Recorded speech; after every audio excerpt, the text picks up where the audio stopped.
So there are a great many videos on the Hasselblad V system out on YouTube, and most of them are instructional on just basically how to use the cameras. But there has not been a single in-depth instructional video on the CFV digital back.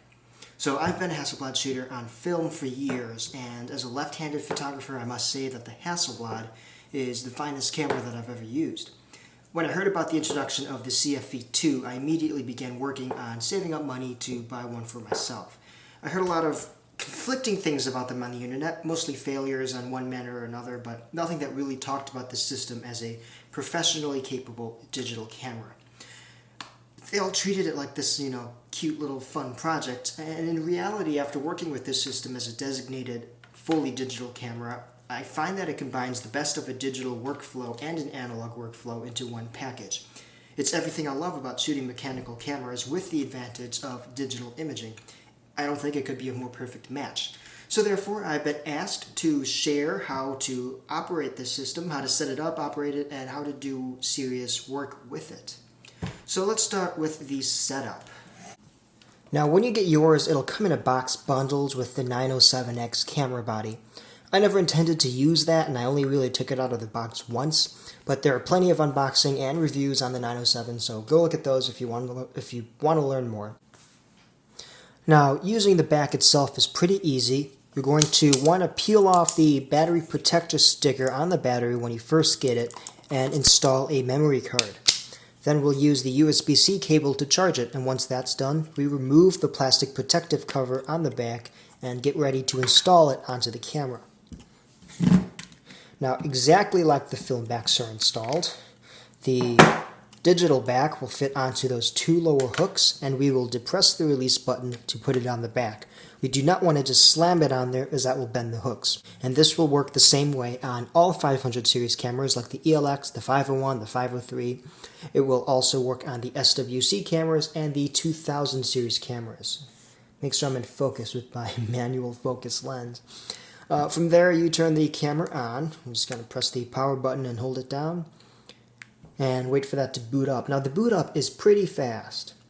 And then we're going to go into the menu and go to camera body settings, and under camera body we can select which camera we're using. You can see there's the 503 and the Winder and the 200 and 2000, etc. We're going to use the 500 series setting because that's the camera that I have it on. This is my 500 CM. And then you just basically set your ISO normally. I've been shooting a lot of handheld stuff, so I'm going at about ISO 800, which works pretty good. I don't notice any huge amount of grain with it. When you get up to 1600 and 3200, it gets really grainy, but 400 and 800 is a real good sweet spot for a lot of handheld shooting, and I love shooting handheld on the Hasselblad. And if you noticed, this is basically exactly how you would shoot a film back. That's basically it. There's no configuring, there's no cables, you just plug it in and play, and it's exactly like a film back, and that is the simplistic beauty of it. That's what I love. Now, if you got the 907X and have not shot film, then we need to discuss the functions of the camera and how they translate to digital a little further. So we'll go over operation. Now, there's a lot of people who buy the 907X and then they want to go and try that back on the film systems. Now, the 500 series cameras are leaf shutter cameras, and that means that the shutter is in the lens itself. You can use C and CF lenses with these bodies. This is the standard Hasselblad 80mm lens, which on the full frame or 6x6 sensor for the Hasselblad delivers an equivalent of about a 50mm lens. Now, there is the Zeiss 50 f4 lens, which I prefer to use on this system because the CFV back is a crop. I'm going to have to edit that because I screwed up my numbers a lot. You can see that's the actual image size, the 6x6. It does crop in there. So with the 50mm lens, not only is that the closest focusing Hasselblad lens, but it also gives you a more workable field of view. This would function almost like a very, very short telephoto lens. But for a lot of 645 cameras, the 80 is still pretty standard. So basically, the shutter is in the lens itself. So if you take a picture, you can see the shutter opening and closing in the lens. Now, there are rear auxiliary doors I'm gonna carefully put my back over there. And these rear doors open and close as you press and release the shutter button. So if I press, they're open, and as long as I'm holding that shutter button, the rear doors are open, and as soon as I let go, they snap shut. So these are not exposure timed and will remain open for as long as you hold the shutter button. So if you're doing a long exposure, make sure you hold it down for the entire duration of the timed shutter in the lens so you don't clip your exposure too early. Now there is a handy shutter lock lever on the front, so if your exposure is too long to hold it down manually, we'll just flip and press it and it does the rest. Once you've taken your exposure, the little window on the side will flash red, if you can see that there, and that means the body needs to be cocked. You can't put things on the camera, especially the lens, without cocking the shutter. Now below the knob is the mirror lockup. And this works perfectly on the CFV as well. You just press the button and the mirror will lock up, and you can leave the camera like this for as long as you need without worrying about messing up the exposure on your back. Then when you're ready, you just press the shutter release to take the picture. Remember to either hold or lock the shutter button for long exposures. And then you're done. So we'll take a look at that quickly from the back. So we lock up the mirror and then take the exposure. Now mounting the lens is pretty easy. There's a little arrow on the top of the lens there and a red indicator marking on the top. I'm just going to twist it clockwise until it clicks into place, and there is your lens release button. Now on the lens here, on the C lenses, the older versions, this is the T-Star, which is multi-coated. The silver lenses tend to not be multi-coated. You'll notice that my exposure is coupled together. Can I focus again? If you want to uncouple that, we're just going to pull this silver lever down here, and we can adjust our exposure wherever we need it to go. You have a series of EV readings, so if your light meter gives you an EV value, you can just point the arrow to one of those numbers that corresponds and have your equivalent shutter speeds. We also have a lovely depth of field lever here, which automatically stops the lens down, but it's not spring-loaded, so in order to open that back up, we need to go all the way back to 2.8 just to lock that down, and I'll show you that once more. We'll use the depth of field preview, and then we have to lock it all the way back open.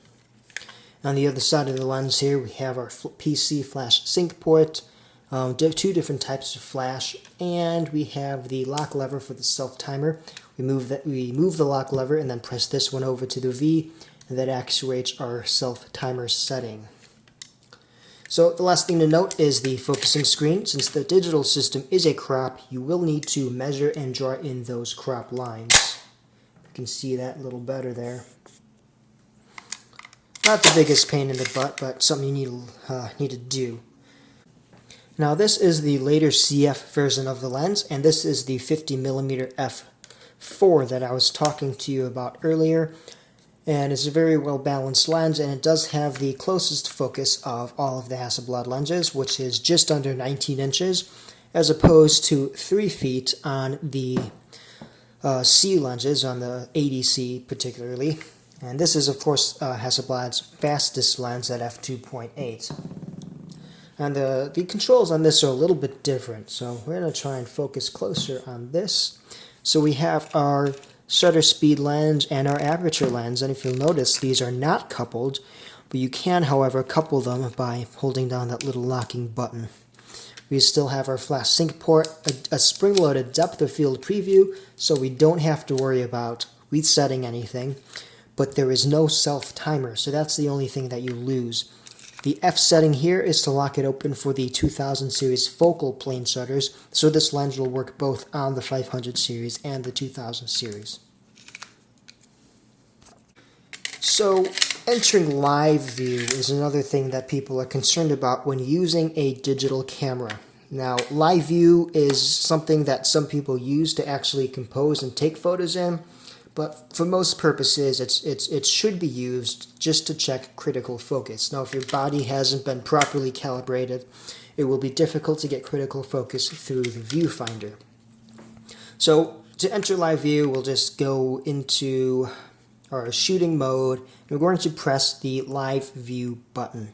Since this is an SLR, we're also going to have to set our lens to shoot bulb mode. And once we shoot bulb mode, we're also going to need to lock the shutter in the open position. So now the camera, the mechanical part of the camera is locked in bulb mode, and we have full access to live view on the camera with focus peaking, and we can double tap to zoom in for checking critical focus. And that's all really well and great. And then we just close everything up, cock it, go back to our normal shooting menu. This is probably best in a tripod, and you can go from there. Now, another interesting thing is if we go into settings, camera body, and go all the way down to our electronic shutter setting, if we can focus on that now, and now we get an electronic shutter, and we can actually set our shutter speed. So if we go into that live view once more, lock it open, now we can actually take an electronic picture. And it's pretty great. I mean, obviously that was underexposed at a 2/50th, but if we wanted to, say, take a better picture, let's try 1/60th of a second. Go into live view again and take that picture. We get a really nice shot there. I didn't really focus it, so it's blurry. Alright, so I've set it back to the 500 series camera body, and we can also check out video mode. Now, same thing with bulb mode. You gotta lock the shutter open. We can go into that video mode, and we can actually take, I think it's 250K video.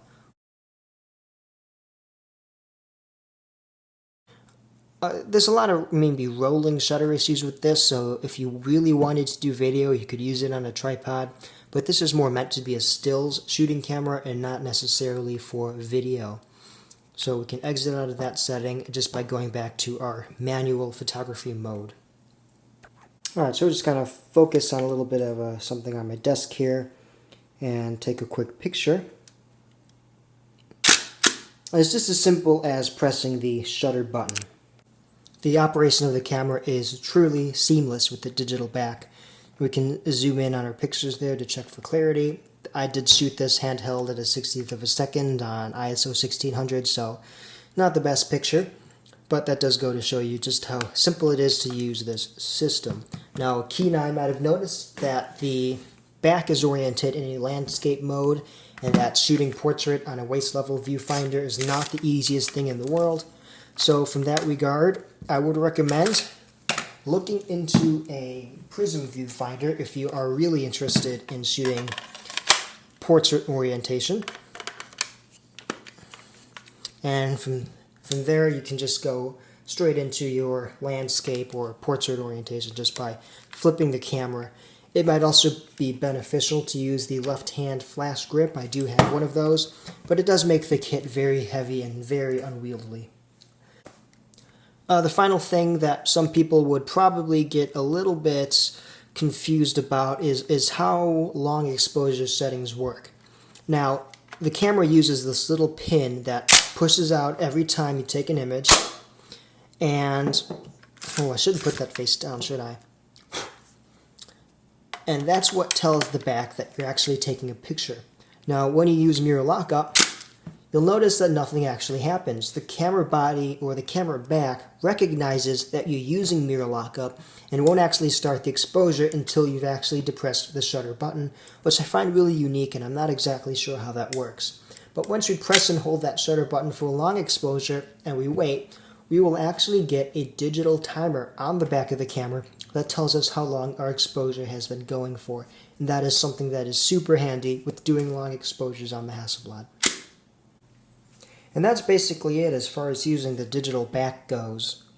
Now, keeping dust off the sensor is of course going to be a big problem. That's just something you're going to have to contend with most medium format digital systems.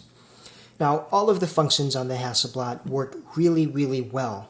You won't really notice much of a difference between shooting this camera with film versus shooting with digital. The only real issue is the small crop factor and the orientation issue. But you can configure square back in the settings, so you can really eliminate that without problem. And the resolution of the digital back means that you can crop almost however you want without really losing image quality. So that being said, in my opinion, this is essentially a fully flat normal medium format digital camera. There's really no huge disadvantages with using an old system camera and a new back as opposed to using a brand new off-the-shelf medium format digital camera. You don't really gain or lose a whole lot with either system, no more than you would with any particular camera versus any particular other camera. It is essentially, as it is now, just your own run-of-the-mill digital camera. And I think that's what trips a lot of people up. They still see this as a film camera, and it's hard to believe that such an old system can work so flawlessly with a new digital back, but that's exactly what this is.